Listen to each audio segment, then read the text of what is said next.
Hi, everyone, and good morning. Hillary Clinton and Donald Trump both laying out their economic plans this week, but who had the better plan? Was there any substance behind the sound bites? Well, I hope so.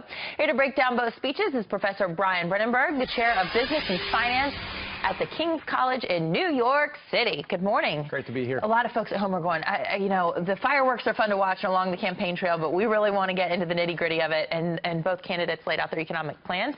We're going to break it down with a few sound bites. First up is Hillary Clinton on infrastructure. Let's watch.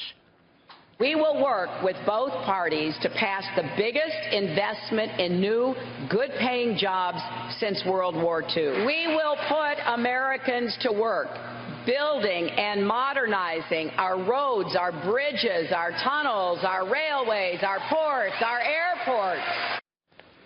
And that's something President Obama has said that he would do, too. We've heard a lot about this from several candidates, including Donald Trump, actually. The important thing to remember about infrastructure is infrastructure helps to facilitate economic growth. It helps to facilitate what's going on in the economy, but it is not the source of jobs. The problem here is we're confusing something that helps the economy with something that fundamentally grows the economy. What grows the economy is entrepreneurship, people moving products and services and ideas over those roads and over that broadband. So I think she's expecting too much economic growth and job creation from an infrastructure plan.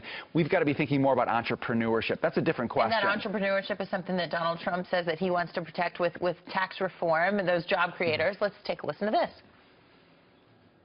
Our current tax code is so burdensome and so complex that we waste 9 billion hours a year in tax code compliance. My plan will reduce the current number of brackets from 7 to 3 and dramatically streamline the process. Is that possible? It is, yeah. I mean, you can certainly streamline the process. You can certainly reduce the number of brackets. That will help economic growth. The critics will come back with Trump's plan and say these are big tax cuts. They're going to lead to big deficits and more debt in the future. That may help growth now, but it's going to be a problem for later generations. So he has to deal with how we're going to pay for these tax cuts. But certainly a tax cut is going to be a pro-growth proposal. And a lot of times job creators say they have such a hard time with so much regulation, trying to cut through all the red tape. Donald Trump says he's going to crack down on that. Yep. Listen. Upon taking office, I will issue a temporary moratorium on new agency regulations. This will give our American companies the certainty they need to reinvest in our community, get cash off of the sidelines, start hiring new jobs, and expanding their businesses. So important. That's what it's about. What do you think? There's a big opportunity here. We've seen 600 new major regulations over the last 7 years. That's cost businesses about $700 billion in regulation. That's too much money. It's tying up businesses in red tape.